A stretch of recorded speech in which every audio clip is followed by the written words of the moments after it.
Bora, galera! Hoje eu vou estar falando nesse vídeo de uma matéria bem bacana e muito curiosa, justamente sobre algemas inglesa século XIX. Eu vou fazer um breve resumo sobre o que é algema e na sequência a gente vai desvendar um pouquinho sobre ela. Bom, conforme o dicionário diz, algema, o certo, é na pronúncia no plural, é falar algemas. A denominação de algema seria o quê? Duas argolas de ferro unidas entre si por uma corrente, no qual possui um mecanismo de fechadura. A palavra algema, ela vem do árabe e ela quer dizer pulseira.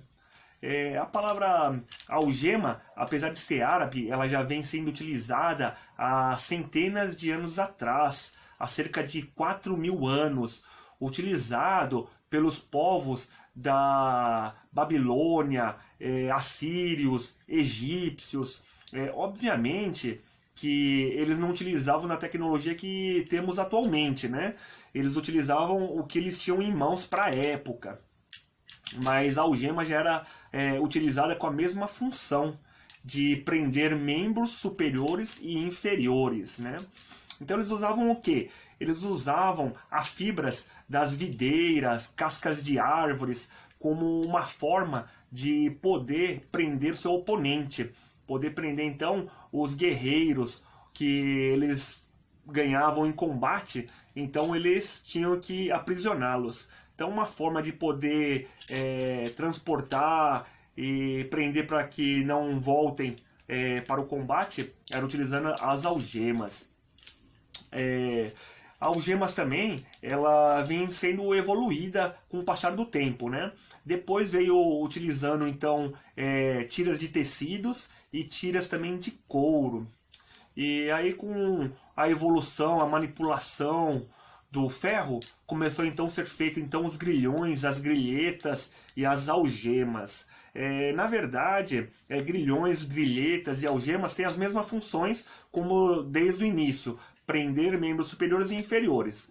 Muda um pouco do seu período e da sua utilidade. Normalmente, quando se fala grilhões e grilhetas, era utilizado no período da escravatura, na época em que prendia os escravos. Também era conhecido nos Estados Unidos, que era utilizado nas penitenciárias e nas prisões, aqueles presidiários que faziam serviços externos e utilizavam então uma corrente com uma bola no pé. Então também era conhecido como grilhão. Inicialmente os grilhões, as algemas, grilhetas não tinham regulagem. Então o que acontecia? Quando o pulso da pessoa a ser presa era muito grossa, ele acabava ficando apertado. E se o braço era muito fino, acabava ficando folgado. Então só com o passar do tempo é que começou então a desenvolver algemas reguláveis, que foi por volta de 1880, né? Esse modelo de algema aqui é o modelo Darby. Ele foi usado em larga escala pelos ingleses durante a ocupação das Índias Britânicas, que é um termo não oficial que foi utilizado pelo Império Britânico na invasão no subcontinente indiano, que ocorre em 1858 e só vem terminar por volta de 1947, 2 anos após a Segunda Guerra, quando então a Índia consegue a sua independência, né? Então com o passar do tempo foi evoluindo e então as algemas foram se modernizando. Na Segunda Guerra, poucos fabricantes sobreviveram no mercado de algemas, porque o ferro estava ficando escasso, então eles tinham que utilizar o ferro para os esforços de guerra. Então resistiram poucas indústrias e fábricas que produziam algemas, somente aqueles que estivessem prestando serviço para as forças armadas, porque as que faziam serviços particulares e coisas assim acabaram falindo por falta de matéria-prima. E depois da Segunda Guerra, então, com a industrialização e tudo, começou a decair também a qualidade das algemas, né?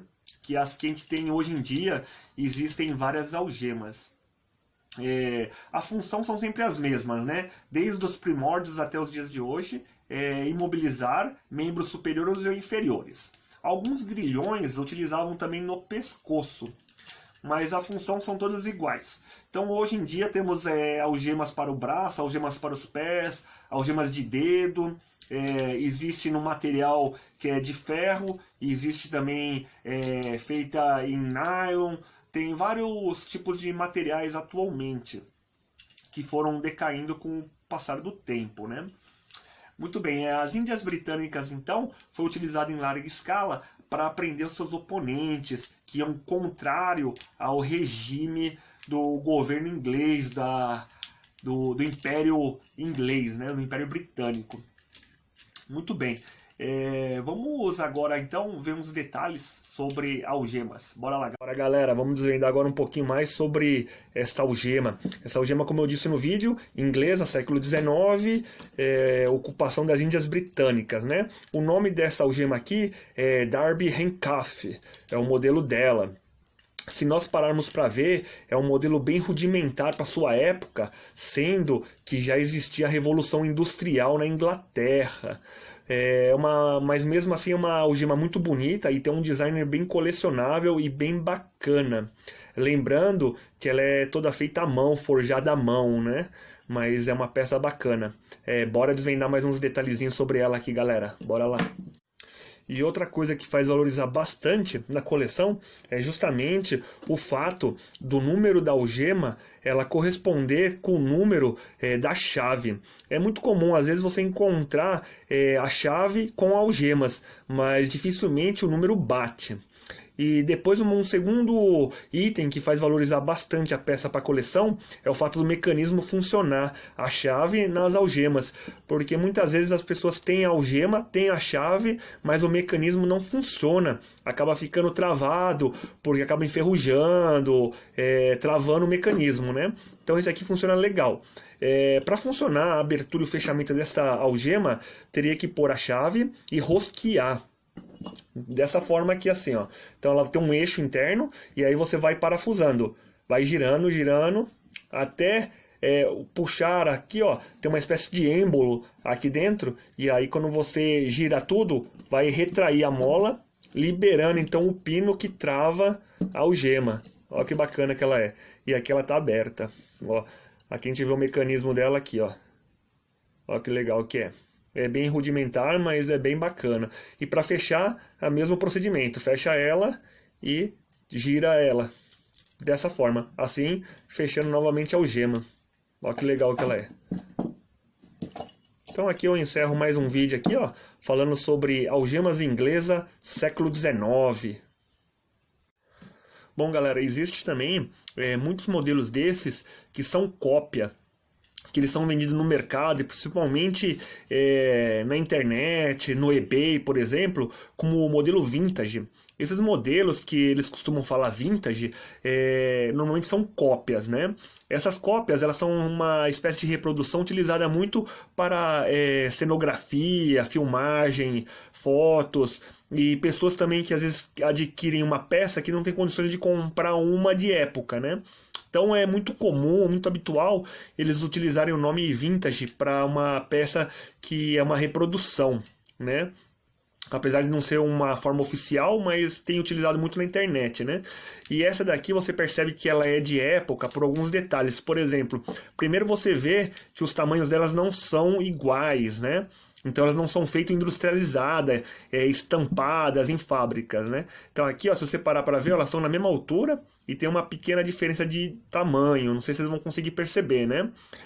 Aqui nós conseguimos perceber que aqui, ó, a grossura daqui, ó, é diferente daqui, porque elas eram batidas no ferro quente com martelos, né?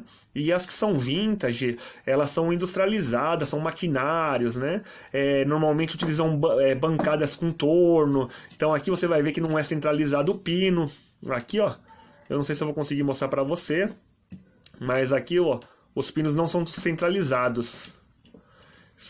Tudo isso aqui são indícios, por exemplo, de ser uma peça que é de época, né? Ó, você vê que as argolas, por exemplo, não são uniformes, né?